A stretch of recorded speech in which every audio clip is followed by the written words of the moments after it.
hope you're not too busy to listen to our stories. We hope you like them all and you don't find them boring. And are you shitting me? Picture on your. I'm assuming you're Okay. So everybody, me and Jason are back with season 2, episode 2 of Are You Shitting Me? We got a very special guest, Kim. Did you say season 2? Yeah, we're on season 2. We went to 12, so we started over at 12. So Chris was episode 1, and this is episode 2. Okay. You know, we were supposed to have. We didn't talk about that. Destination. I thought we were just gonna, go on forever. Yeah. It just gets harder and harder to document each time. Okay. So it just got easier to do it that way. Yeah. But we were supposed to have a destination reservation on the show, and they had issues with scheduling, which is fine because Kim's here now, and not one guest is more special than the other on our show. Well, some are better. Everybody's got something to bring to the table. I wasn't first choice, but I showed up. Here. Yeah, you know what? By the way, thank you for even considering for allowing us to do this. Do you listen to podcasts, Kim? I don't. A little bit. I've been trying to pick up on it a little bit more, and I listened to your first one and part of your second one. I got a little catching up to do. Yeah. Listen to episode 4. Yeah, the Dylan episode's really good. Yeah. Well, that's the one I listened to, so it wasn't the first Oh, so the episode. first- That's the one I listened to.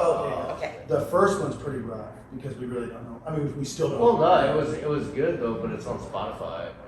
It's not on YouTube, is it? Or Just the audio is on YouTube. it's just audio on all of them because we didn't have a video figured I out. think we started recording on episode 6. But anyhow, so Kim, you're here. You're here. We're here, I guess is the way to put it. We're here at Kim's house, and she's allowed us here. Here at the Blue Door Sanctuary. Thank you so much, Kim. I didn't study for the test. No, it's okay. I You know never do. what? Jason's never once. I usually didn't much either. Kind of an expert. The test is in 3 minutes grammar. Well, but like this kind of curveball for everybody. Nobody's seen this one coming, really. Okay. We're All right. good. So this is Kim, total badass. You're just a natural teacher. You're a therapist. You're so many things: a mother, a wife.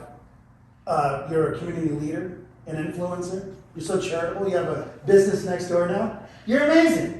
She's into everything. I'm rolling. I'm definitely rolling. Have you ever considered into getting into local politics, or is that just like? I think she's already. Well, actually, I sort of stepped up for a vacated position and thought, maybe. I prayed about it. I read a leadership book. I studied on wastewater treatment. I got my ass so kicked, like I was the only person who didn't even get a nomination. So I tried to leave like all Charlie Brown. Everybody's like, you can run, you'd get elected, and it's like, thank you, no. Right. No, there's. I was saved from doors, myself. Right, I was saved from myself. So. Yeah, I feel the same way about it. Well, there's a lot of situations in my life where I'm so thankful that the door closed. You don't notice until after the fact. You think, oh my goodness, thank you, because it changes your whole life. And if you you've been working your whole life to get in this direction, and then you get there and you're just like so happy, and then you're like, maybe I'll try this, and right. and it slams shut on you. It's a blessing. It is. It was a super blessing because I'm retired and I thought, well, I have time to give now, and it's like, I have time. I would like to do stuff I like to do. You don't live like a retired person. I know. You're probably the most busiest person I've ever known. How long ago were you in Barcelona? You were just out of the country not too long ago. Is it Barcelona or Barcelona? Barcelona. I just had to- You're very erudite. I just had to. He's very cultured. Yeah. So, did you see the Red Hot Chili Peppers in Spain? We saw the Red Hot. That was the genesis of the trip. We decided to go see the Red Hot Chili Peppers in Barcelona. And then my girlfriend Ellie, who was a metallurgist up at the mine and who lived at the Blue Door for a little while, she wanted to come along, and she wanted to go to New York City for a while first. So Rafa had gone back to Mexico City, And Ellie and I went from Phoenix to New York City. We spent 3 days. I was telling you, staying on the Joycey side. I bet Joycey hates it when you say the OI, but I know. And it was wonderful. I went to the Metropolitan Museum of Art, and I did a whole bunch of stuff that I probably wouldn't have done because I was kind of cruising with somebody else. Then we flew to Madrid. We met Rafa in Madrid, and we went to a whole bunch of places, including Barcelona. And was that this summer? That was, yeah, it was a 3-week trip this summer. Wow. Everybody killed it this summer, it sounds like. Well, I didn't Oh, and you got get married. Congratulations so much on getting married. I've been married for like 3 weeks. Wait a second. You guys pretty much. We Wait a were second. We got married very close to the same, yeah. Right. How long have you been married? About 4 weeks. Yeah, about 4 weeks. I mean, it's maybe a little more, but it was in July 9th. So, We were married July the 23rd, so it was very close together. There were a lot of things that came together that made me think, yep, I've been kicking this can down the road a while. Yep, I got enough data. Yes or no, yes or no. I've got Kind of the same situation. Yeah. Yeah, It's like, well, let me think about this. Right. About what? How many years? How we many were together years? for 12 years, and I said, yeah, you know what? It's probably time. Right. And Michael and I were together 3 years. Yeah, I mean, that's No, wait a minute. Closer to 4. We met 4 years ago. We were together 3.5 years. certainly and- more than enough time. To Right. Just a little shout out to Michael and the whole thing and all. It's crazy that I live in this old church in Clifton, Arizona, but Well, I wasn't going to say anything, but. No, just. Michael grew up right down the street, like right down on this very same street. Right. Left when he was maybe 20, returned like 45 years later, and lives just down the street from where he grew up. I think that's, And then how'd you guys, Well, where'd it's you guys destiny. meet? Did you guys meet on this, like here on, where was yeah, I was out cruising with his first cousin Rose, and Rose. because they say that's my first cousin. Rose. Rose Castañeda. No, not Rose. Yeah, but yeah, Yeah. there's a lot of roses up there. Well, there are. There are a lot of roses. I mean, There a are lot of few- rose bushes, a lot of. Rosemary's. Rosemary. Right. So we were cruising. She said, "That's my first cousin, Michael Mingura," and we U-turned and went back to talk to him. He was with another woman, of course. So I was kind of like, I'm not even noticing him. Right. Maybe a tiny bit. Maybe a tiny bit. But then he asked for my number and stuff, and he came to see me, and I had just left First Maine the first time. And then he Right. came to see me one time, and I had just left to go see Keela up in Oregon. Right. She never stopped moving her thumb around. It's unreal. That's what everybody thinks. I'm like, no, I'm home a lot, but No, I guess you're not. compared to No. other people who take No, one trip every Not at all. That's why I had to make sure that you were even going to be around. Is she in Spain? Is she in New York City? Is she in Oregon? But you're here. And so you and Michael met here, and Yeah. then you guys hit it off from there, and then, wow, how cool. Yeah, I can't lie. There was a big instant attraction. There was. And then one time when I was gone, he got my phone number, and we just texted and talked on the phone for about a month and a half. Right. And then when he came to see me after we'd been talking for a solid month and a half, it was on like Donkey Kong. So I have so many questions for you. I mean, we talk a lot, but like it's nice to actually have something documented. Because realistically, like oftentimes whenever me and we're talking, if we weren't recording, if somebody asked me in a court of law, what did you and Kim talk about? There's Brother no Ali, time. The Clash, John Steinbeck, I don't know, Right, the right, French right. Revolution. Right. I don't know. It's so Uh-huh. nice just to have like a And now that it's documented. recorded, it may save the future. It may. It just may. So what year did you buy this? You are the Federation. When did you actually You were buy? making a good play, actually. You Thank would. you. Yeah. I can see it for sure. Yeah. Yeah. Well, I see the headphones. I sit and up like a little curly taller. buns. You know what I mean? Like, that's not I get you. Okay. So when did you actually buy this? What year was it that you purchased this? This in I got this one. 2006. Was it really It was 2006? Holy smokes. 2006. That was forever And ago. that's when Keela told me that she was going to have a baby. my daughter, your friend, all from the hood in All Safford. from the block. Right, all from the block, and I thought she might want to come home and have a little help with the baby. Keela and I would kill each other living under the same roof, so I was looking Right. for houses in Safford, and you know, it was at a time that before the big bubble pop, it was expensive, and so Jeff Gaskin, that you guys know, right? Owns the Union Hall Oh, right, up on Jeff. Chase Creek, Right. Black Jeff, the Yeah, dentist. the dentist, Yes, right. You can say it's black too, because it's descriptive, it No, definitely yeah. sorts We're them just out in painting a this picture. town, right? Right. He's like that black friend you love to have, because all the things you don't know, can I say it? Is it No, right. you can just like, let it rip. It's Yeah, like, yeah, but small. safety but- white. Yeah. It's always. Let me check my a references joke. first I know. before we verify. All right, right. So at any rate, Jeff said, come up and look in Clifton, because he had purchased several properties, including the Union Hall. And I was looking, I tell everybody this, because this is how it rolled out. I was looking for like a little hoopty house, Yeah. But there was a big stone church, and it's like, you know, why have a little hoopty house? Was when the you have a price big- right? And it was in the ballpark of what you're looking for? Because I'm so look at lucky Was it about stuff. In I 2000, really I remember, it must have been 2008 or 9. I remember you hadn't been too far into this venture, am. and you asked me and Chicho and Cody to come in. You had a contractor come look at the roof, and you asked us, can you guys just stay the night? And we thought, yeah, we will. It doesn't seem like a problem at all. Like, it didn't seem like it We'll would go drink over there for Yeah, the that's exactly what night, we thought. Well, it had a stage. We're in a band. We got like, I I know. thought, but we didn't. Sidebar, I think I had hidden all my booze from Cody And we here, and y'all Doesn't found We it. still found it. You know where we Yeah. found it? We found it underneath a plank of wood, and it was beef eater, and we polished off that bottle. Cody said it It's was. probably your first gin, of course. But you know it's funny. I But, tasted so before this was it was just right here in the center.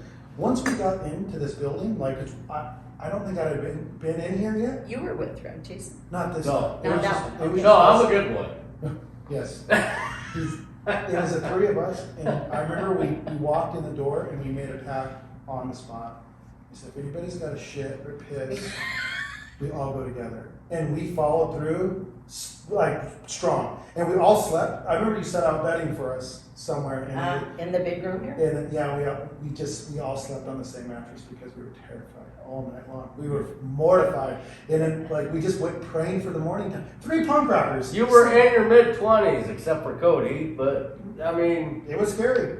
But you know what's funny? People ask me if I'm scared. It's like, aren't you scared to sleep there? It's like, in my home? No, it's. But now, like Yeah. now, I could, you know, it's Right. But at the time, It did- It's a big yeah. church, you know. We didn't know much. I didn't know much about it, and it scared the piss out of me. But you know, because it's funny, because me and my family moved in here, and then we lived here, and I never got the vibe. But I did want to tell you this story. Okay. And I don't know. We used to, as a family, sleep in this room. I don't know why we picked a room. You know, sometimes you just pick a room, and that's where we slept. Well, in one of these houses back here, up here, there was every payday, Freeport payday. Right. Somebody here would get paid, and they put on Creedence Clearwater Revival's greatest hits. And it was like, and they had the same conversation, like through and through, every Friday, and it would start out so jovial. You'd hear the first, because the first beer would pop. You know, yeah, man, yeah, that was a rough week, you know. And then I'm just so thank God we went to these days. It was the same old minor it's talks like Groundhog's Day. Yeah. But every every day. day. And then it would like you could almost like you could sense where the conversation was going. As the beers were getting deeper, the conversation was getting a little heavier and heavier, and they always reached this point where it was like, well, fuck you, man. You remember in high school, you slashed my tires because I pissed Becky. You know I love her. Well, fuck you. And there would be this giant argument that break out right there. And it sounded like 2 Mexicans and a white guy, which is very common around. You know, they're probably all related at some point. And then they would all apologize to each other. Well, fuck, I'm so sorry. Becky, Becky doesn't mean anything to me. You know, Becky this and like that. I hear all these conversations about this Becky, and then as the night would wane on, they would go to bed, and then it would be like, well, in my mind, like, until next payday, I guess. And I would just lay here in bed as my family slept and listened to them, like, yeah, fucking Becky. It's like me and Levi, we get drunk all the time together, and we've only had maybe 3 fights. Yeah. Like that I can only And that's really now remember in one decades. I good mean, I one. knew you guys Right. when you were like Right. kids. Right. Right. Yeah, Yeah, no, but I think whatever was happening up there was just unresolved issues that and if they just had the conversation That one time Budweiser sober, brought to light. if they had it one time sober, it would be done forever. But because they had the conversation every session, they never went anywhere because I feel like the next day they'd almost forget about it, forget that they did the whole gamut of emotions they had felt the night before. You know, I don't remember hearing that conversation, but I certainly remember the credence. And it was kind of nice when Yeah. And it would start, I don't know if they just had Yeah. one album that they listened. I don't know, but it was just a whole. And by the time that they got to like, I think it was like "Fortunate Son," they were just in tears. It's like, probably on a record player, on a loop, and then like just every Friday they just turn up the fucking volume. maybe You they know just turn it down until next. They just turn it down until payday. We can afford the volume today, boys. it's a credence who goes, crank it up. Somebody says that. You know, it's like, crank it up. It's at the start of a song. I don't know, but it's not on the greatest hits. I've never heard that. I know that album. Not only do I know that album very well by myself, I also learned it very well living here due to your neighbors. But there's trillions of like these little stories from this church that Yeah. Also, I wanted to get into the subject of the house on 14th. We have so How could you much ever, history. and it's Yeah, how could I ever, How could you how could I sell ever it? have sold it? That guy. I couldn't, it's kind of like, you know, if you were moving and you had a pet to rehome, you couldn't take the pet to a shelter, but you could be like my friend Maggie giving me her cat, you Right. know? And then I had it another 12 years or something, but I couldn't have sold it to just anybody. right. I could sell it to you, that meant, corny as it sounds, but that meant it was still in the family. No, absolutely. That meant, you Right. know, we could still stop by and, have you done, one of these on the patio? Oh, Yeah. we've done plenty of these. Right. The show started in. We did 2 on the patio, Right. and then in the room you built beside it, Right. what, like Uh-huh. 3 or 4. Yeah, that's Yeah. what started. But the house on 14th, it really is, it's a living entity of its own. It really, kind of like, this church is, well, Sure, certainly absolutely. like you guys' place are. It's more than just Right. It's it has a strong. 4 square walls and a Yeah. roof, you know. And I would never like. It has chi, you know? Yeah, No, it it does, does. Of Right, course. it does. Little pizzazz. And you can tell when you walk into a building, a structure of any kind of a home, and you just feel like, all right. I Good think space, anywhere yeah. Tim goes, like, You bring a lot of she's- soul where, and you leave a mark. Seriously. Little Yeah. berry dust. Seriously. And whatever you Your do, mark is left. the house in the whole neighborhood is probably the most unique house in the whole Uh-huh. neighborhood, if not the whole county. Just everybody who comes by and they go on the. I mean, look at So many the questions. coaster. Look at the coaster. Oh, I know, everything's unique in You the know, house. like- Just can't have a regular coaster from, it can't be a regular coaster from Right. the bowling alley. It's gotta be. And, I had some of those things. did you make these? No, I'm surprised because you do a lot of but work there's a there. good story. They were brought to me by my friends Michael and Nikki from Poland and the Czech Republic when they came to visit me. Wow. Friends that I So met in Spain on so the where are they from? Santiago. I would assume Poland, if that's where they. Well, Poland. Doesn't Poland have dollar stores? Ah! I don't know. I would, Probably 2 from Poland, 2 from the Czech Republic. That's the That was only for logical sure. guess. I They guess thought if- they were me and they were right. Yeah. If you were visiting somebody in another country, you could take them something from the dollar store, they would be none the wiser. What are they, a Coca-Pelli? Coca-Pelli? Yes. And you know what? Let's see. Remember when there was still Factory to You? Yeah, of course. I would go to Factory to You and get tons of Arizona t-shirts. And when you go traveling, it's like, hey, I brought you a t-shirt.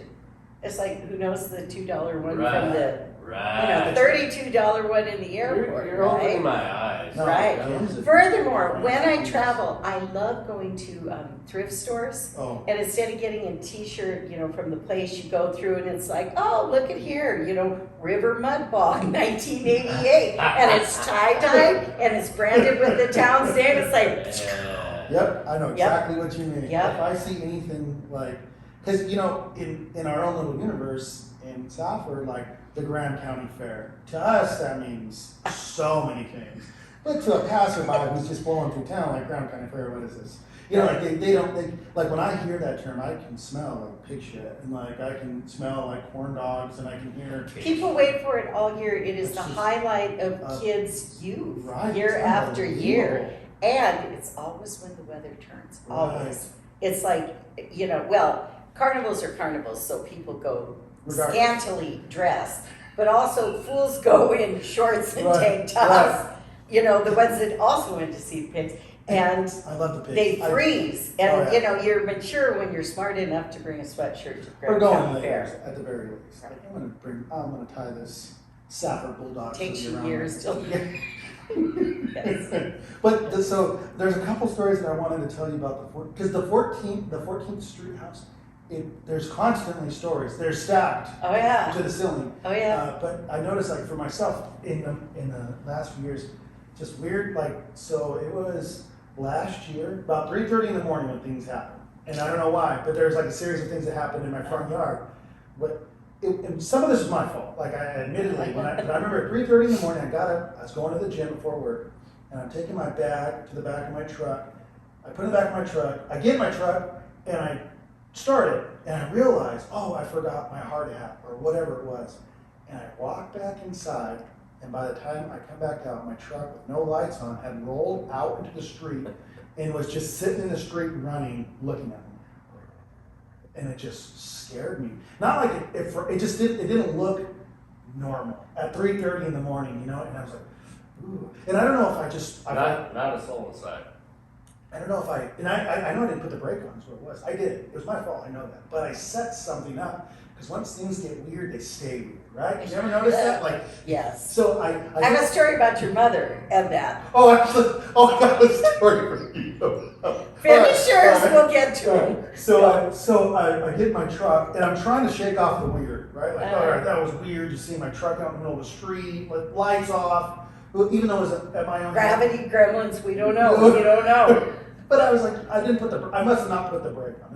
Because it's happened to me before. Just not 3:30 in the morning. It's one possible. It's certainly most likely what happened. So I'm driving, I get to, what is it, 20, or what is it, on top of that goes towards 20, the road there. It's That one. That one, whatever Yeah. one it is. I hang a You left. go on that one and then that one. On that one. Yeah. And I'm still trying to shake the weird off, right? So I'm just gonna go to the gym, whatever. And I see a Toyota 4Runner on the side of the road facing me, because even if your headlights are on and they hit headlights, if they're off, they still kind of reflect in a way. You see parked cars that are off, they have a certain tone or a light. And I thought, some of us broke down on the side of the road facing this way, which is weird. So I'm just driving, and I realize that somebody was behind the wheel of that car, and they weren't on the side of the road. They were in my lane coming straight at me with no lights on. They were just barreling down the road with no lights on in my lane. And I at the last second happened to and we missed each other. Me and this Sleepy Hollow of sorts, I think to myself, I did that to myself because things got weird. I opened the door to weirdness, and more things happened. The second thing that happened was I had a Ford Ranger parked out in front of my house. Did I tell you this story? I Have don't told think you this so. story, Jason? Yeah, the one's plowed into it, or Yeah, what? 4 in the morning, between 3:30 and 4. Once again, me and my nephews are getting out, and we hear a car accident right in front of the house. And it was no lights were on in the house. I think the kitchen light was on, so it's real quiet. That time everything's real quiet. And there was a car accident. It was undeniable.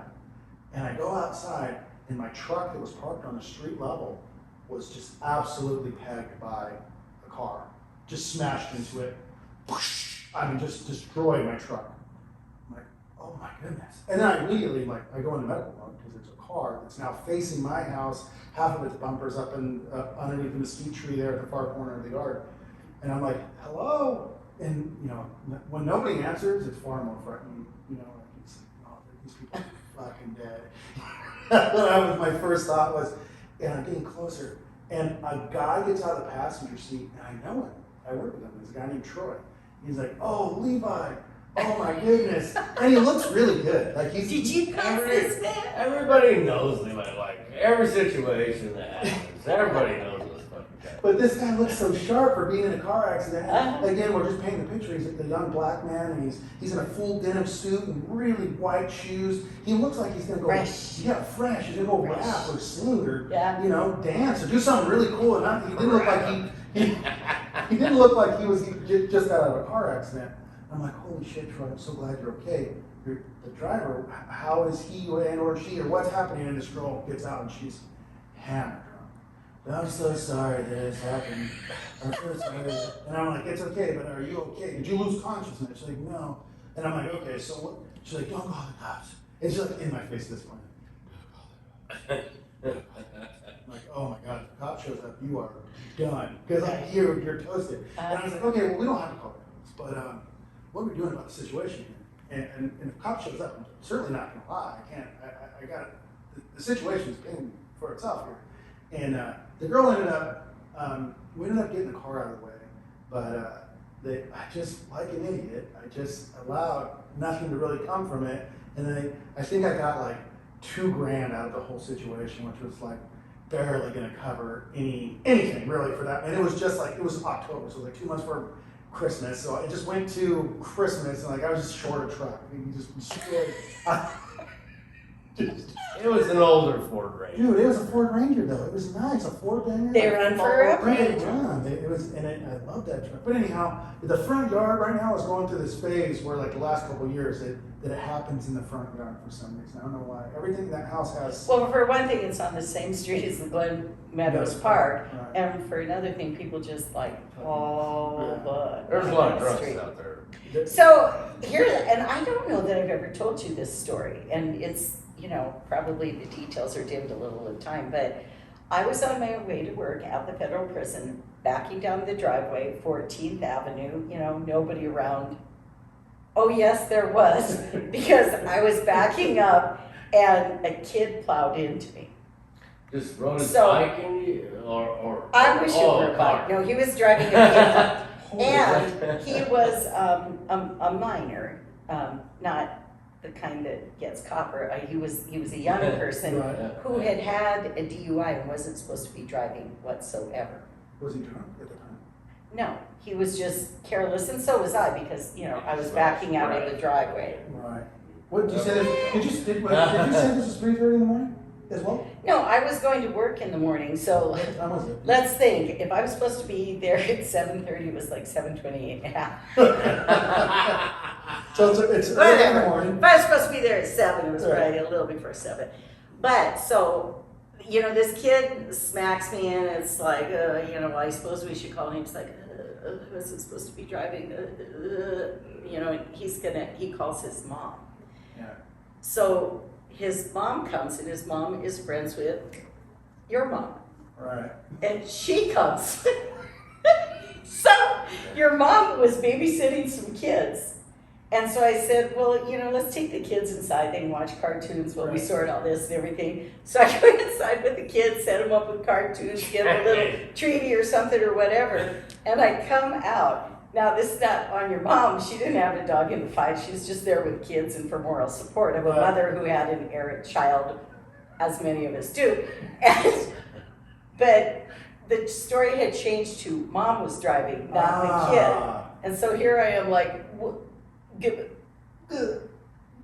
it's like, well, I ain't a snitch. I It's just like. hard to lie. It's So hard to I lie. did not get 2,000. Well, it's hard to lie, but you can keep your mouth shut. Right, So right, basically, right. I'm the one who got, you know, the points, the backup, Oh. my insurance paid for their car, yada, yada, yada, yada. What? It's like, Oh my all because Wait a I second, hooked the how kids did that up. happen? Because you were hit. Because how am I gonna sit there and go, Bullshit. It was him driving. Him. No, but even if it was her driving, you got hit from But their it's front. because the person on the street certainly has the right of way, not the person backing into the street. But if you could see in front of you. Well, had you been my lawyer, but I'm with you. You know what I mean? You know what I'm saying? Oh, I would, But yes, I would yep, turn yep. that. I got a debit vehicle and my insurance covered theirs and blah, blah. my, But that's how I met your mother, and I was like, "You're Levi's mom. I know Levi." And she's like, "You do?" It's like, of course, I had nothing good but good to say about you. No, She'd been to a few parent-teacher conferences in her life where it was like, I know my poor mother, rest her, she's just, she's aged for, just from all of the nonsense. But I promise you that whatever happened there, my mother still to this day probably prays for forgiveness for it. And just being in. it wasn't on her, man. She was just there. I'm just telling you this story of how I met your mother. So it all happens in the front yard. So Yes. Right there. I remember. It's like a little teeny 14th Avenue Bermuda Triangle. It happens right in front of the house all the time. I remember Cody told me one time, this was like. It's already fun. This was just recently, we were talking about, the first time anybody ever got stoned. And he's telling me, he said, I remember the first time I got stoned and it was fucking horrible. He said, remember he had a friend named Chad? Do you remember this name? Chad? Yes, big kid, Yeah. big handsome boy. Right, Chad. Yes, I don't cherubic looking. Yeah, I don't remember where he went or where, Mhm. but he said that him and Chad got, that they had left school for lunch and they'd gone to the house and they were going to try smoking pot again for the second time because the first time nothing happened. Right, you gotta make sure you don't like it. Right. Yeah, right. You gotta try to play. That's the slippery slope. And they said as soon as he started feeling stoned, he said, he started getting anxiety and he didn't know what was happening. And he said, just as that was happening, as he was peaking of this uncertainty of this new threshold he crossed over, your dog was hit in front of the house by somebody you were just coming home from lunch, you'd opened the door and I think Stormy or one of the dogs had gotten out. Buddy, and it was struck by a vehicle. And he said, said it was the worst day of his life. He said you came in with the dog, and then you and the lady, whoever hit the dog. I'm laughing, but it's funny like a clown on fire. Right. He said you and the woman begin to pray over the dog, and he says, he's ripping his balls off. You know what? It was RJ's mom. oh, was it really? It was. Speaking of the hood. And you know something? There was my big old strong son and his big old strong friend, Chad. And Chad's all, like this. He's like, I'm really sorry. Is there anything I can do? And I thought, they ain't gonna ask twice. It's like, yes, I'll get you both a shovel. We gotta make John. And I could just tell he was like, shit, why did I You gotta ask? bury this dog all high. Stoned to the bone for the first time. He said it was not very. This is the greatest thing I've ever heard. My dog buddy would find this funny. He's laughing in dog heaven. I know he It is. was so fucking horrible. He said once the prayers started, he didn't know what to do. He said, this is fucking really happening right now. But I didn't know the part that he said, is there anything we can do? You bet. Go dig a fucking hole. Because I knew those little shits, they were just like this close to, and there I would be with the dog. It's like, why should the old lady have to dig the hole when there are two strong young kids? Thank God I thought fast.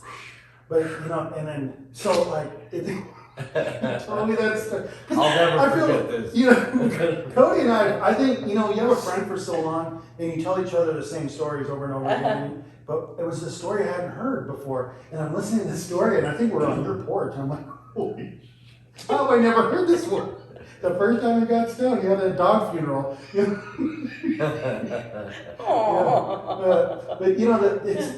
But that house, it always, like, you're so charitable. I think back on the fact that you just let us practice, band practice Yeah. in Jake's room. Have you talked about the Charlies on your podcast? Yeah, A little kind bit, of, a little bit, bit. but like not in full detail because it just not come up. But I think, I was the manager, you remember? oh yeah, of course. Yes. Right. Well, and coming back to 2006, you asked when I bought the church. Right. I closed on it like March 23rd or 24th of 2006. Okay. And then my son Jacob, my middle child, passed away June 26th. So it was March to April to May to June, right? Right. And then my first grandson, little Jake, was born in July. But I was just telling somebody about this not too long ago about the Charlies, how Cody kind of came to me like Mom. Because he really didn't know how to everybody's so take much this. older. and- Right, yeah. Well, but Yes. also because they needed a place to practice, and it's like, could we use Jacob's room? He didn't know how I'd feel about it. I was Right. like, yeah, really? It was such an Of honor. course. It still is. Such Yeah, and it was very cool. Well, you're You so know- realistic. I mean, you remind me of me if I was a hot old lady.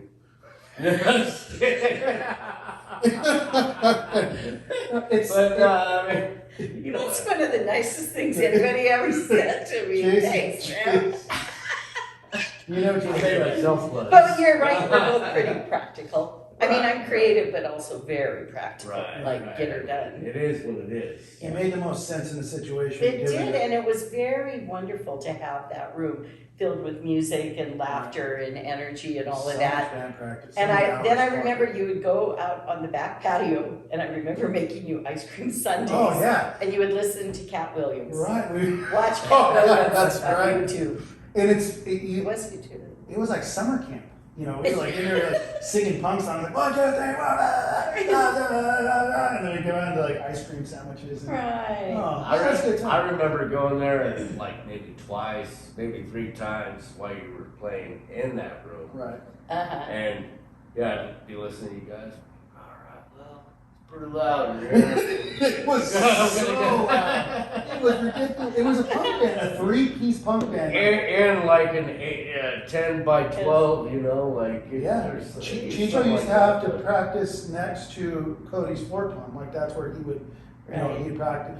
His bass would be almost upright while he's playing next to Cody. Gosh, that seems so. Yeah, loud. well, I mean, a drum set, because Cody's drum set, I mean, It- really, it was- it should take up that whole room. Right. It took But- at least half. And then But it- Cody's drum set was legendary, and I got Zildjian cymbals, Right. you know, that just sounded so beautiful and everything. And he used to go in that room and just drum and drum and drum until he was soaked with sweat from Right. his hair to his toes. I remember whenever, because I just come home from Texas and I broke my leg and I didn't have anything to do, so I just started writing music again. I was like, well, I'm gonna grab my guitar and I started. That's actually when I wrote Drunk Sex, when I was high on Oxycontins or whatever they're giving me, you know, and I was just, you know, out of my mind. So I just was writing all these songs, you know, and we were writing stupid songs like Robot Dick and like all these mindless songs, but like, needless to say,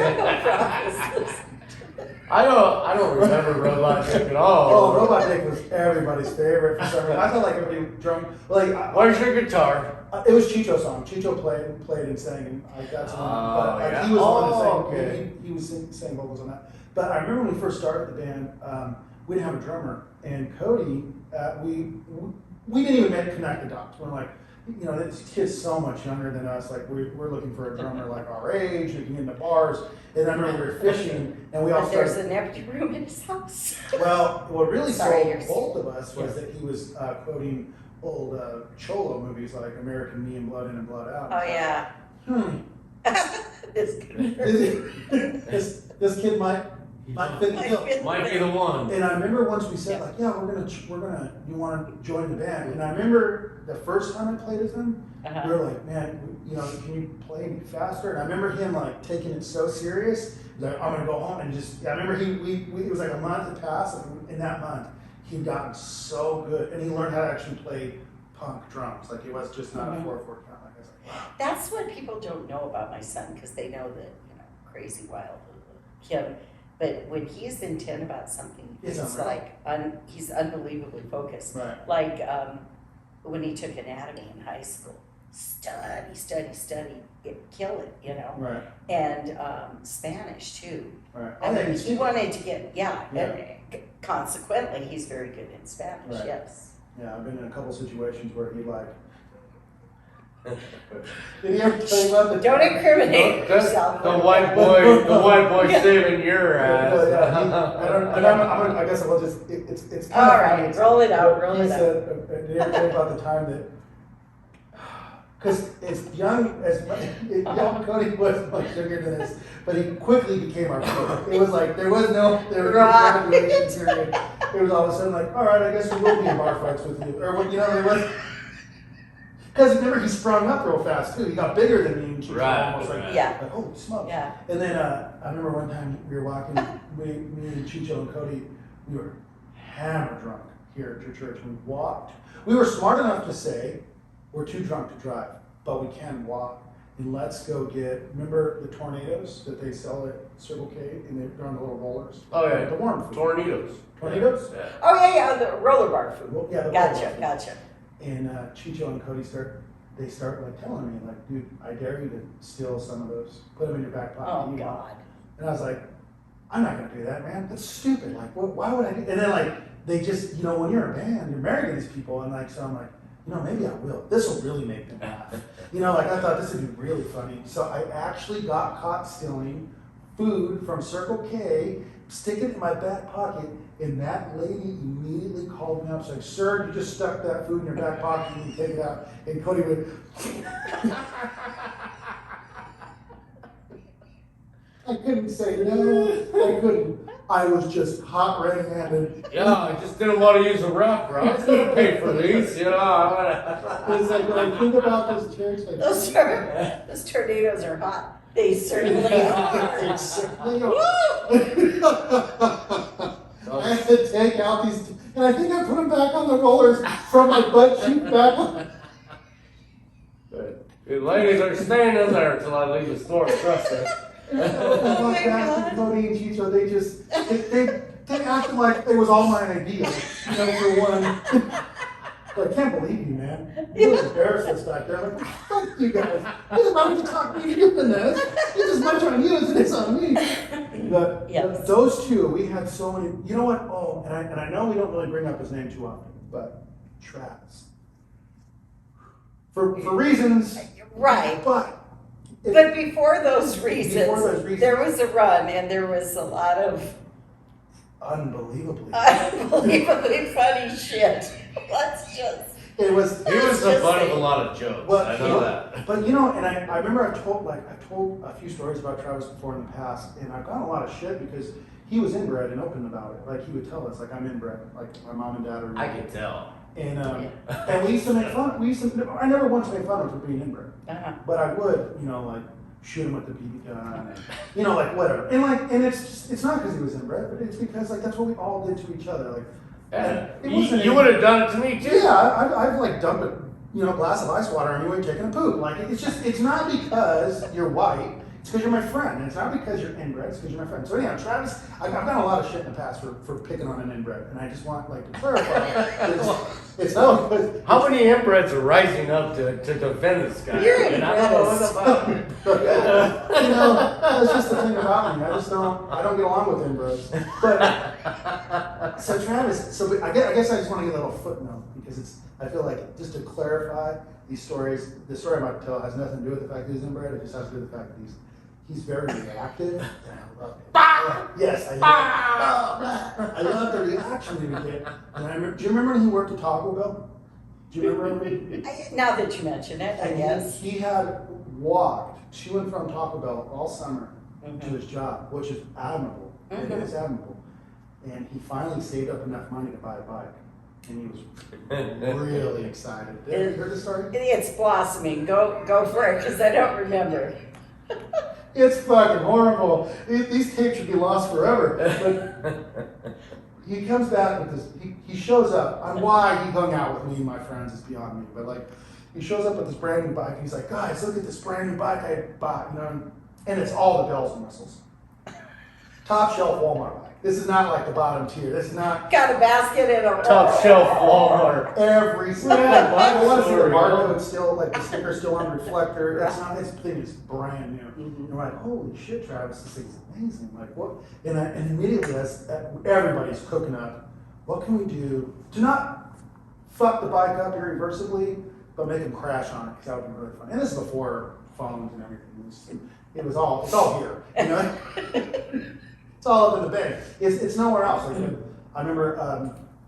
You weren't even recording yet on the flip phone. No, we didn't have a flip phone. It was all just All something right. for future references, just in case in the future I start a podcast. I can tell these stories. Okay. So Travis goes inside. It was like the perfect storm, Kim. It was perfect. I had just learned that day that if you take a cigarette and you empty it out completely, you can fit a black cat in a cigarette and then stuff. Knowledge is dangerous. It's dangerous. And stuff the tobacco back inside, and if you do it just right, it doesn't look like it's been tampered with, right? So, Travis's bike is outside, and I was like, let's take the brakes off.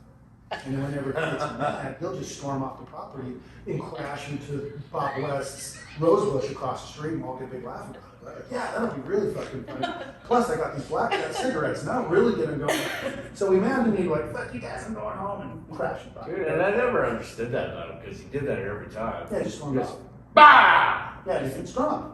Then come back like 5 minutes later when you need a cigarette or whatever. Get the fuck out of here, dude. You just stormed off like an asshole. And then he forget. I was just as forgiving because every time he stormed off, he came back. Like, okay. I've always been the one that never liked him. Yeah, you didn't like him from the get-go. And then right towards the end, I was like, well, fuck, I guess this guy's Here here to to stay. stay. I got someone I can fucking put up with him. And then, So, yeah, and then I was right.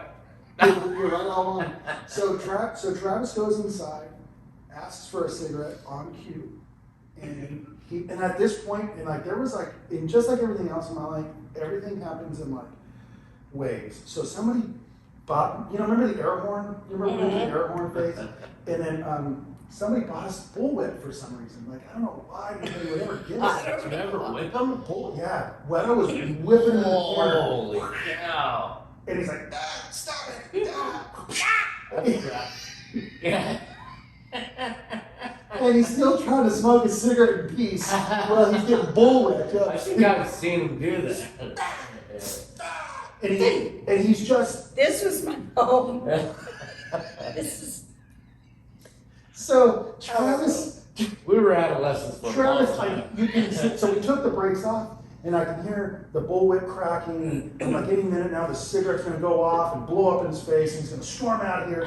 We thought it was so funny, and it happened. He's smoking a cigarette, get bullwhip. He's looking at a cigarette now. In his face. I want my fucking second of this. And we're like, yes. He storms out, gets on his bike, right?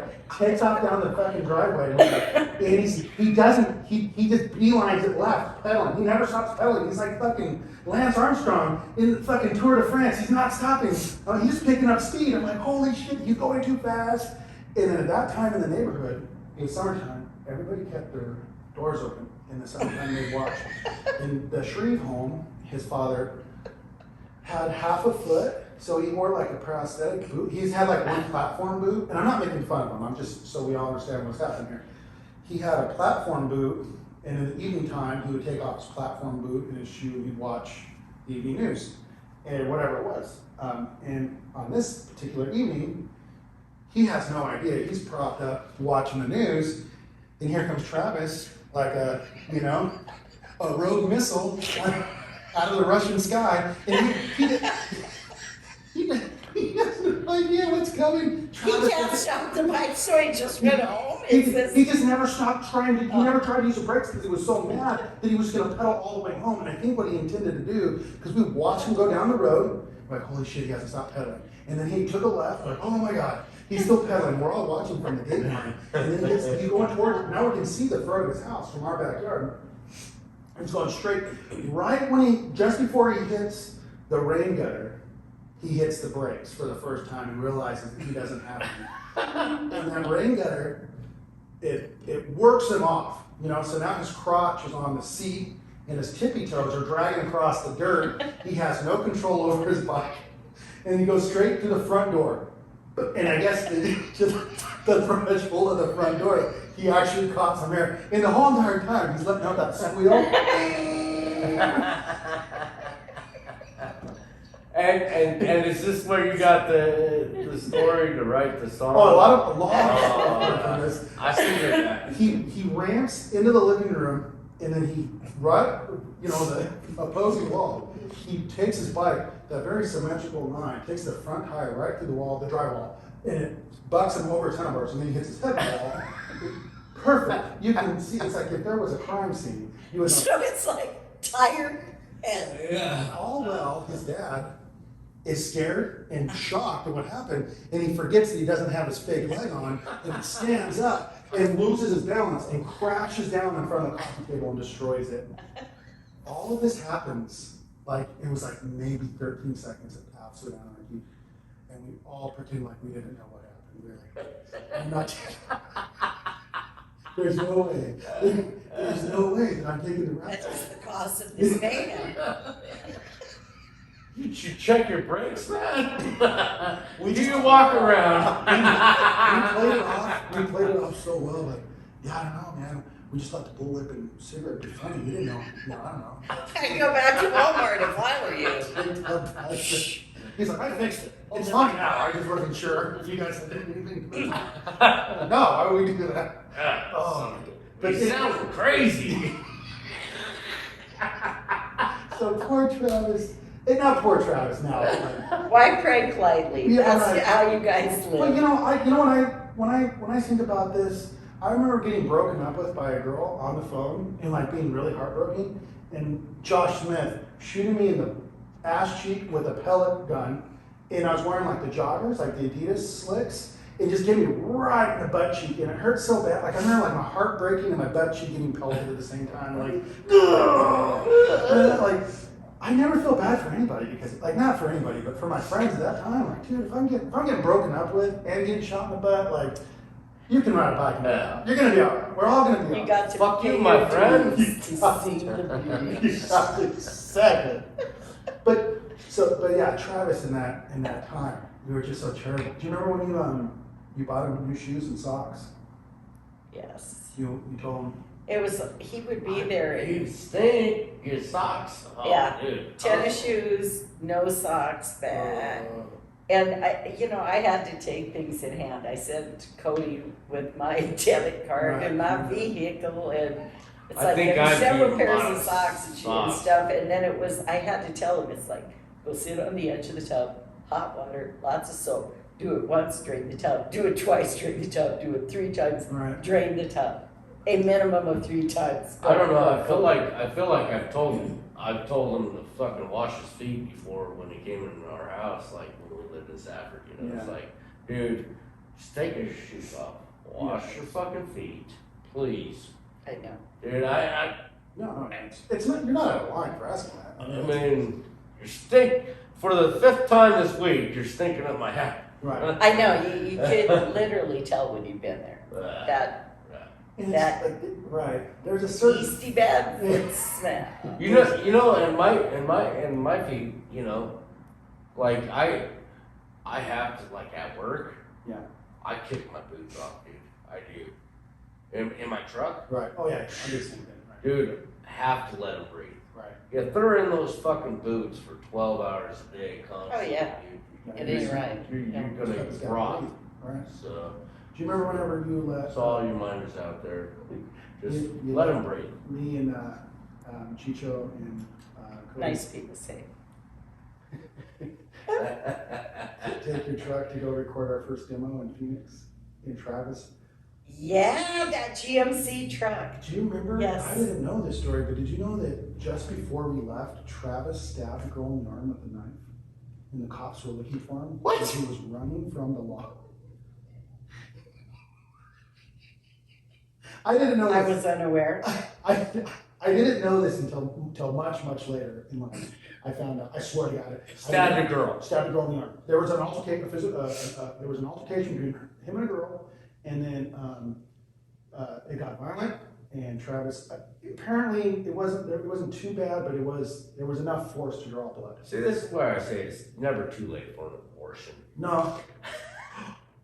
Oh, Go there at least once or so.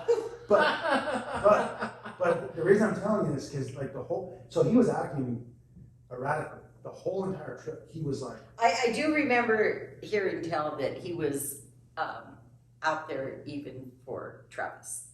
who's that? Oh yeah. He was not, that he was like not good. No, yeah, he was telling us. Well, at first he was telling us how excited he was to record our demo and how much he liked our music, which is bullshit. He hated our. I remember when you guys went to do your demo. Yeah, it was and then the first verse, best last demo by the Charlies. You guys had tapes? No, you had CDs. Yeah. And dude, I had one, and fuck, I had it for like 2 months, and then it disappeared. I heard somebody listening to it. Like I think somebody stole it. 5 years ago, driving down the road. There was some. Shut up! Shut up! 8th and 8th, and I heard that they were playing Drunk Sex. Fucking But he was that trip. He was like on a.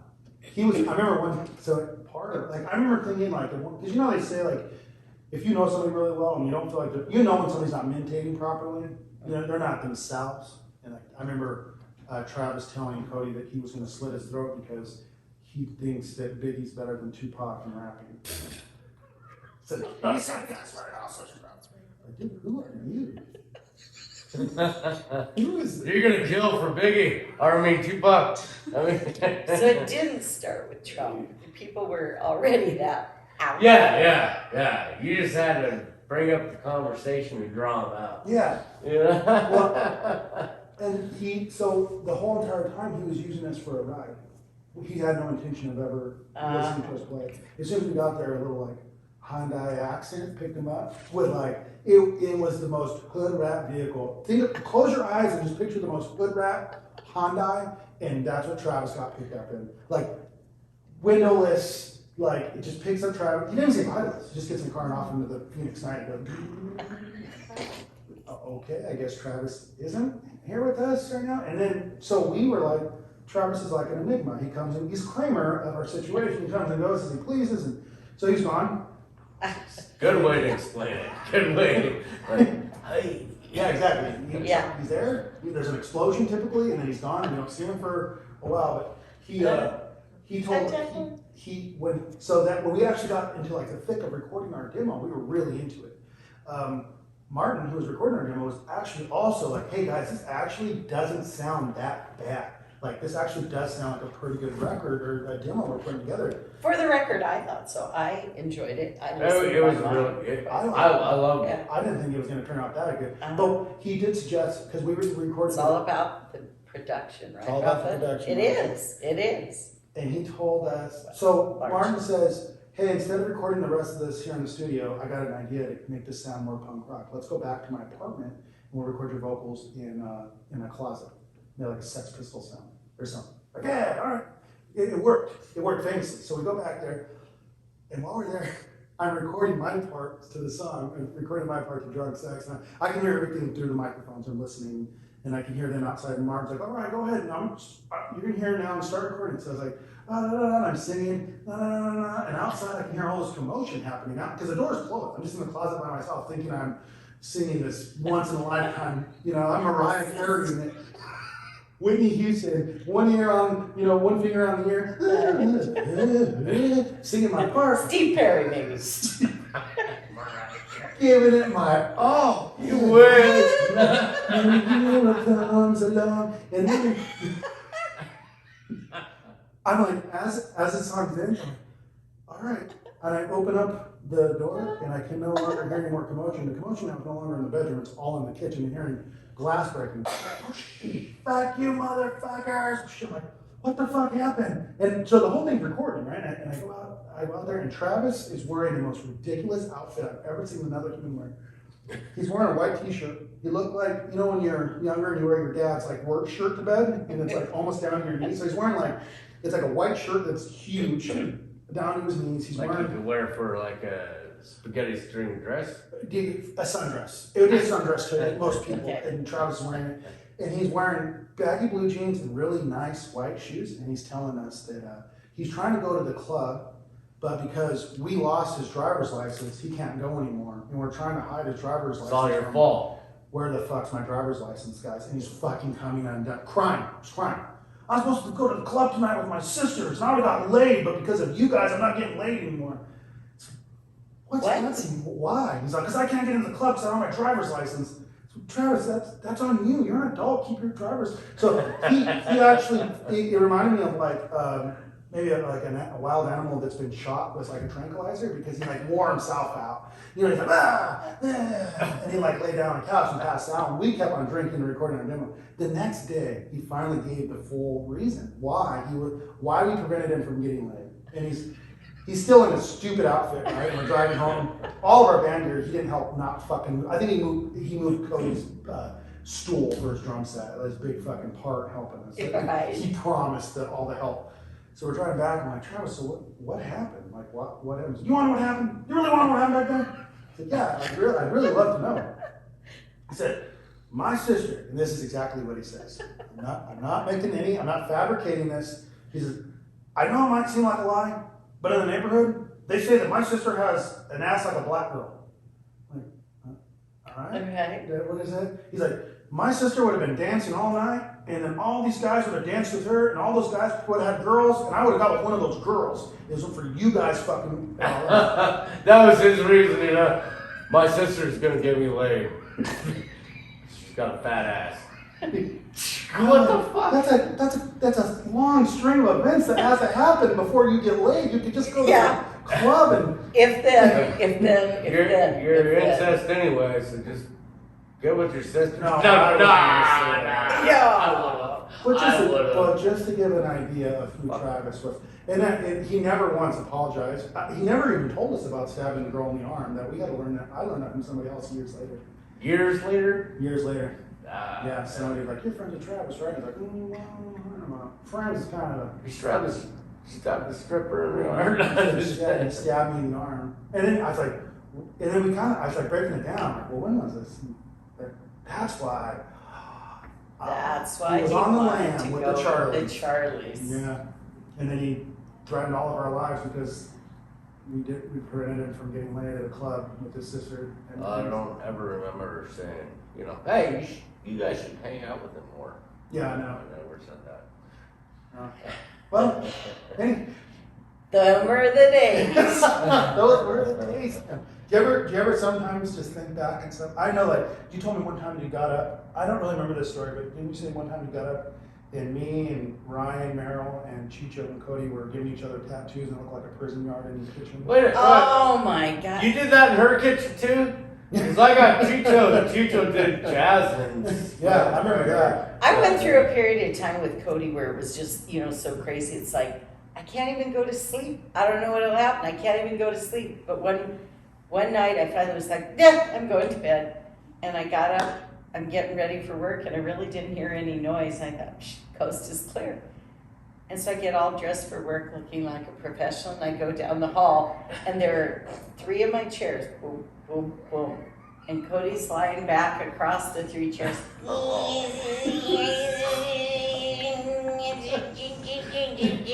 Getting a big old Arizona flag. Oh, tattooed. That's what it was. Boom. Who was giving him the tattoo? And he's like, Mom, don't feel bad. I got your name too.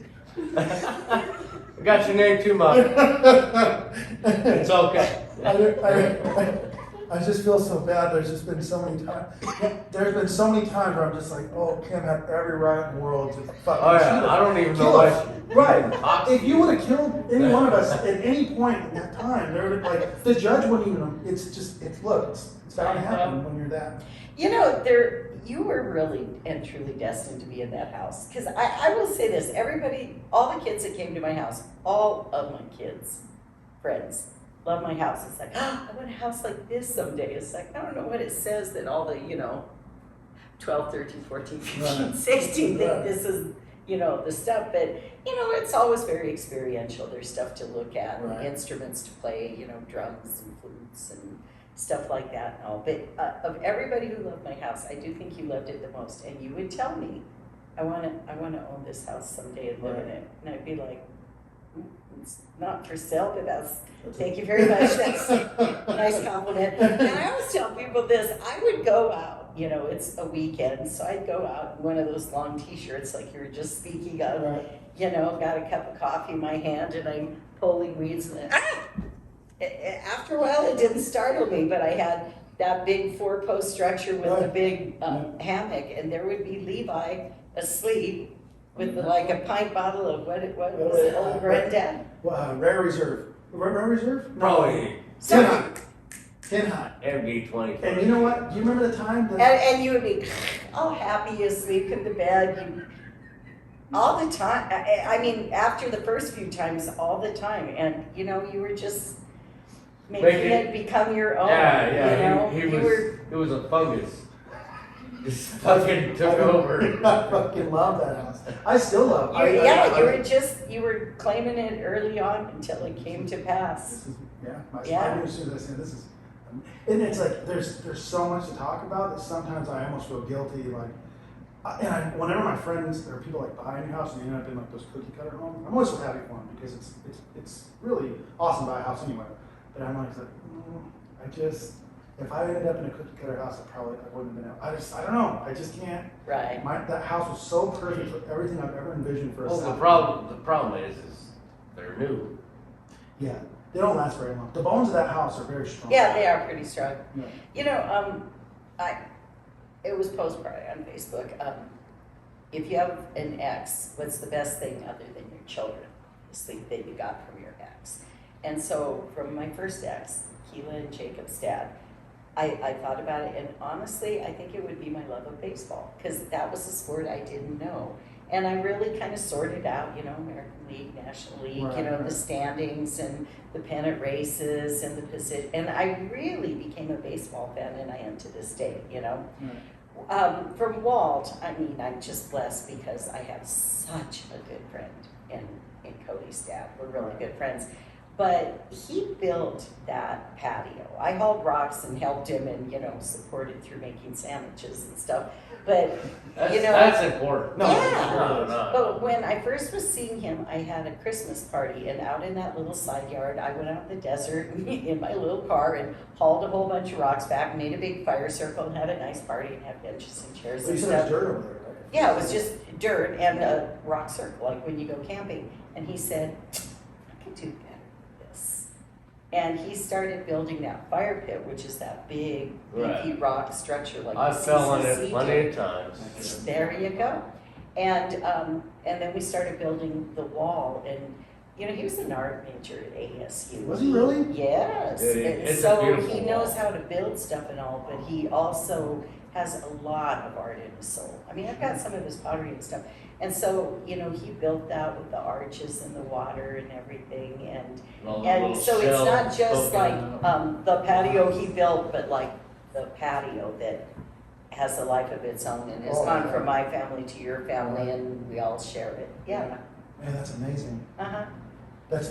You can tell, when I look at it, it's like there was a vision here first.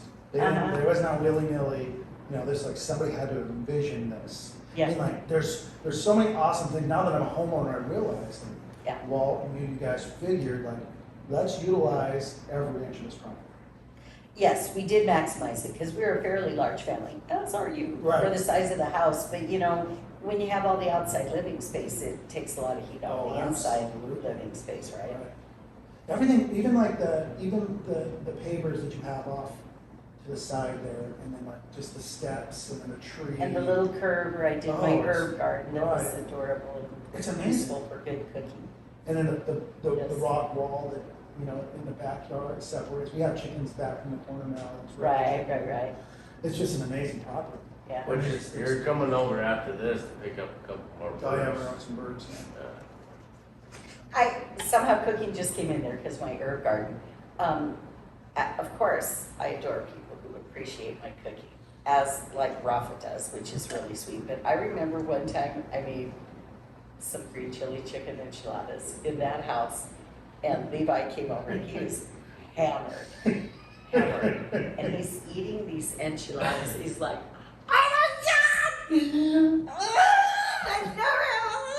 on and on and on. He fell to his knees No, I remember. And he was like prostrate. You know, Ah! so, I- you It know, was enough enthusiasm to carry me through a lifetime of like this. Well, it's, those days, at least I'm sure you know those days where you begin drinking and you don't eat anything. Yeah. I was just gonna say he was obviously very drunk, But, very hungry, because I'm sure they But not were wrong, very they were good. getting. I'm sure they were very good. But when you cross those two streams of extreme hunger with something that tastes so good, it will bring you to your knees. It will bring you. So I could cook anything for like, all right, boys coming to drink, we're gonna drink all night, Uh-huh. and I'll cook a big pile of something, and of course, it's fucking good, But it doesn't. And you are. but it's way better when you're drunk. Yeah. No, when you've decided, like, when you sign that dotted line, just like, all right, I, Levi Sanchez, am not gonna eat any more beer tonight. Ding, now it's time to eat. Like you just. And that's fucking. If you have someone in your life that can make that food, it's phenomenal. Like, not everybody can cook. I know a lot of people think they can cook. Right. I hear a lot of that. Oh, you should taste this of mine. You should taste this. But like, your food is fucking amazing. And you've made us food here. Like, me and my daughters were staying here. I can't remember what we were doing. We'd stayed the night. And we were here in the morning. And you had like made a hodgepodge. Like, it was like leftovers from this, and it was that. And I was like, God damn. Like, it brought me out of my hangover. I feel like I'm good to go again. All right. Jason does the same thing. Jason, like, but I have Jason, new tariff totally. Jason's more of a marinator. Yeah, So he's and a griller. He's a man cook. He He's starts a like, manly man. he plans meals Well, out days in advance. I cook for big groups, if, Uh-huh. Okay, Jason Oh was. yeah, you ain't afraid. uh, It's like, bring another 20, I got it. We'll have bean soup and I'll raw add soup. to it. I'll add to it Right. while it's cooking. No, and it's amazing. It always turns out good. I really, and I wanted to ask you this before we wrap everything up, that I'm so curious about this. Okay, Do you believe in ghosts? well, of course. Yeah? Of course, because I believe in spirit, and I believe when physical body dies, that is not the end. I think if you go, in the name of the Father, and the Son, and the Holy Ghost, Right. the Father, and the Son, and the Holy Spirit, there it is. Yeah. Ghost has kind of that different connotation, but like with myself, I always say if Cody died, he would be a ghost that'd be like this. Oh, yeah. Uh, Yes. He would knock my stuff over and knock the pictures off the wall, like, hello, pay attention, pay attention. And Yes. Jacob is Oh, yeah. really subtle, but I started noticing, I cannot look at the clock for, 5, 6, 7, 8 hours. And I will look at my phone and it's 10:26, which is his birthday. And that's my son saying, hey, Yeah. but he's just kind of a subtle dude, look- It's too many times for it to be. Look at your Right, I know phone. exactly. Yeah. Right, I know Yeah. exactly. Yeah. So yeah, I do. What about UFOs? Are you in the boat? Well, everybody knows this one, but Carl Sagan said either we're the only ones or there are others out there, and either way it's pretty incredible. The odds of this being the only place that there's like, what's the word I'm thinking, adjective life, not prescient. what's the- Intelligent life. Well, we'll use that one, but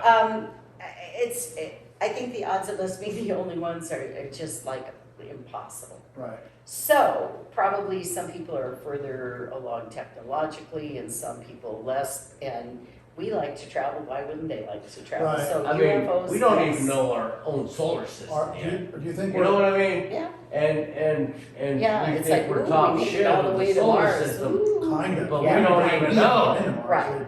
Our pets Right. have been to Mars. We've not been to Mars.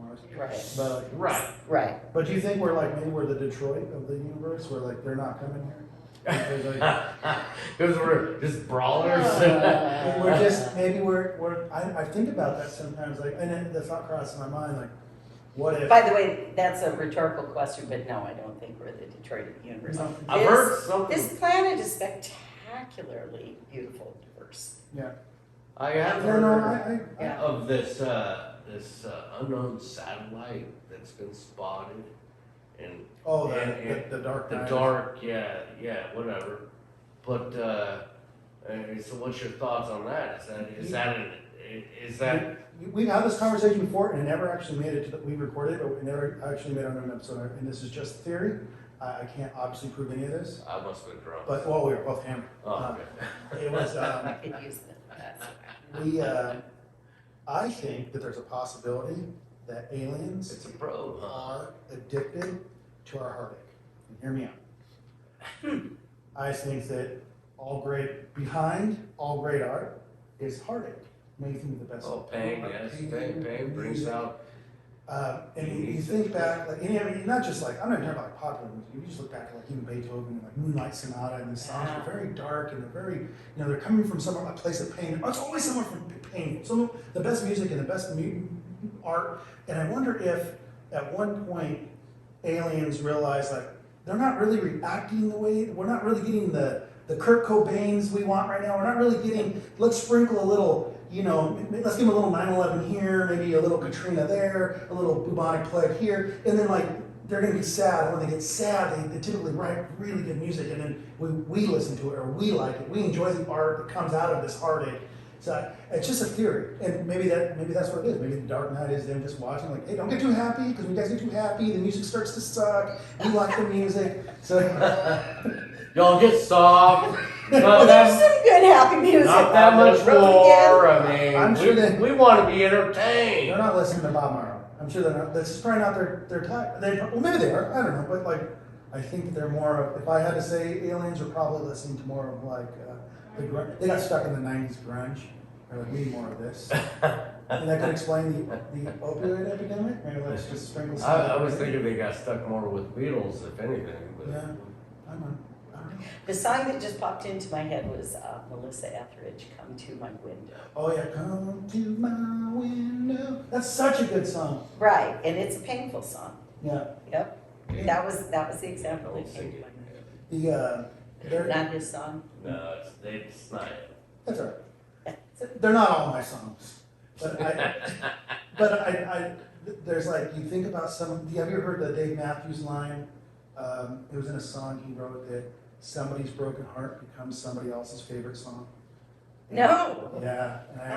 That doesn't. He wrote it, and the group Crux King. He's like, one of his best friends passed away.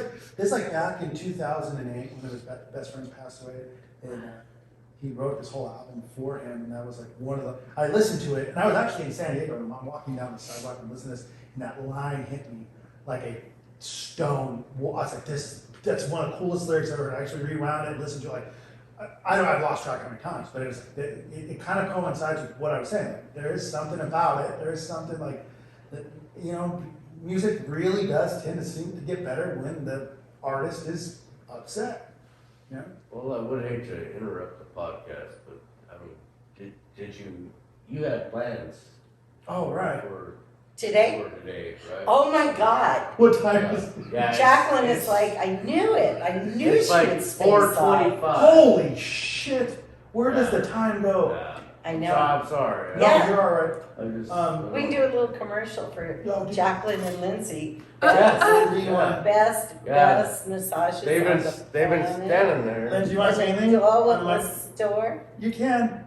Go ahead. Don't be embarrassed. We only got like Oh my 200 goodness, I'm so listeners. sorry, Kim. They just made my blue door so much cooler, though. They did.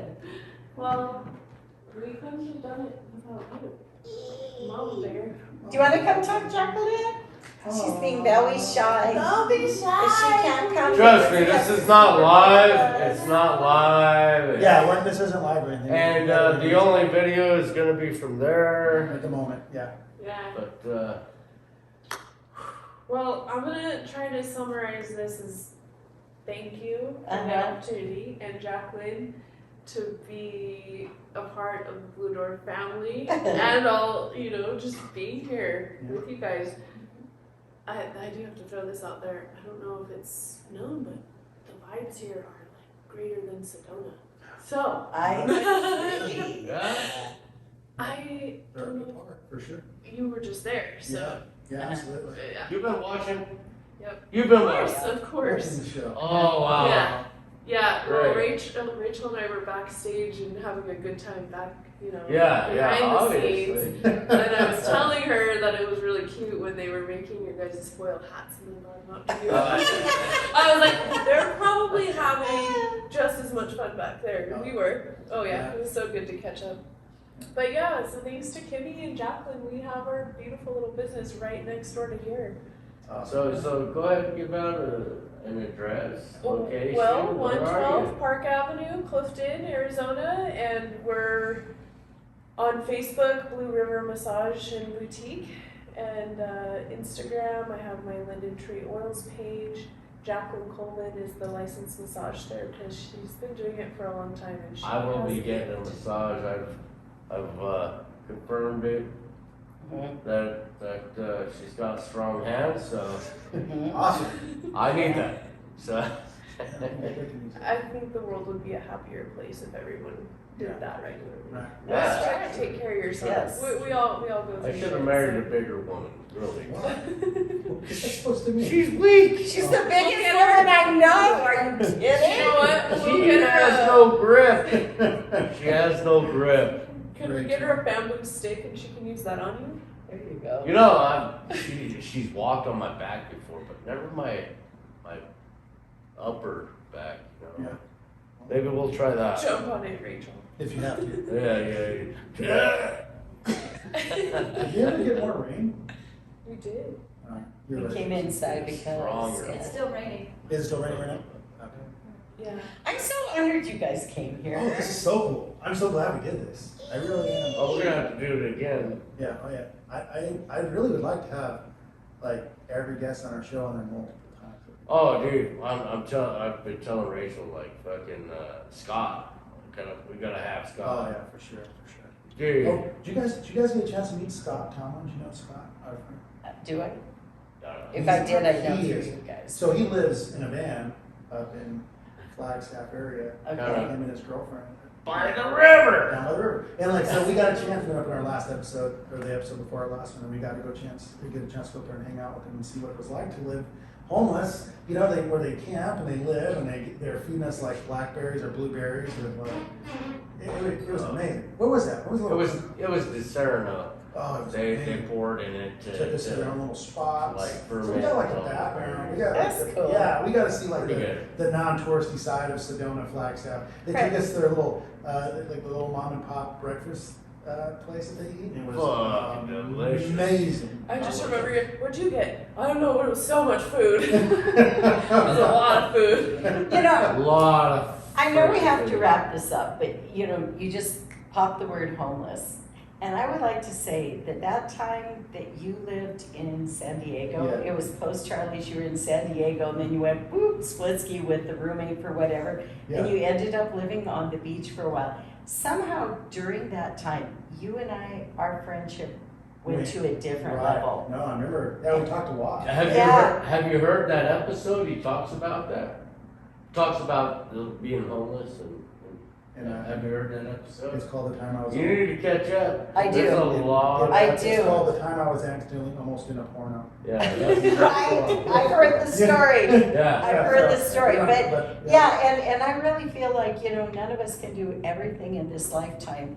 So we have vicarious experiences, No, and some are absolutely. really, you know, Yeah. like, oh, I live vicariously through you, your life is so cool. But we also have vicarious, like, homeless experiences and hitchhiking experiences Right. Oh, and for all sure. of that Sure, enrich our lives. sure. And that Everybody, really enriched my life. everybody likes Yeah. living through Yeah. somebody else's No, yeah. Yeah. And you know what? Uh-huh. I used to live when I lived in That's why we Chicago. have listeners. I lived down the street from VFW, like for like Uh-huh. roommates. And now I drank there constantly. Not because it was probably the quietest like 3 months of my life because I didn't talk that much. I just listened. It's like guys tell their stories from like Vietnam or anything really. What it's like to live in Chicago in the '60s, and I'm just like literally drinking it up, like getting drunk and just listening to these stories. Uh-huh. I think that people have the like, especially like older, like the weathered souls of the world, have the best fucking stories. Right. And like you get somebody who really talk and tell what it's like to grow up in a certain time or a certain place or a certain area, and I just like I'll eat that shit up all day Right. long. Well, people who like to cook like to be cooked for. So, and similarly, storytellers like to hear stories. Yeah, no, I guess so. I love a good story. I'll sit and Yeah. listen to it. And then, so did I ever tell you about the friend that I had named Dan Gennaro? He was, when I was going to the E.T. program, I was working on security in Safford overnight. Uh-huh. And I worked, there was like 2 or 3 nights in a row where this guy, he was a long haul truck driver, he just got stuck in this guard shack with me for like 3 nights. And he's this old guy from like the Bay Area, California. He was telling me these crazy, he was telling me about the monsoon seasons, about like what the natives think and how they start. And if we have a good windy season in the spring, that typically means that we're gonna have a good monsoon. So I'm just eating up every single word that he said. And he said something like, it kind of creeped me out and bothered me a little bit. He told me that, I spend so much time outside that I'll more than likely die outside. That's just what it's gonna be. And then it was like a month later, he got bit by a rattlesnake while hiking the Chiricahuas. And he said, I've always told because he didn't have any kids. He said, I always told my mom and everybody else, should I die in the wilderness, know that I died. Yeah. Yeah. And I said, man, but I like those stories that he told. I mean, he just talked about traveling, and, he did all kinds of hitchhiking across Europe, and man. So yes, you're right. So a good storyteller, I love being around a good storyteller. But anyhow, we can, I know everybody's got plans. So Jason just left. It's a wrap for him.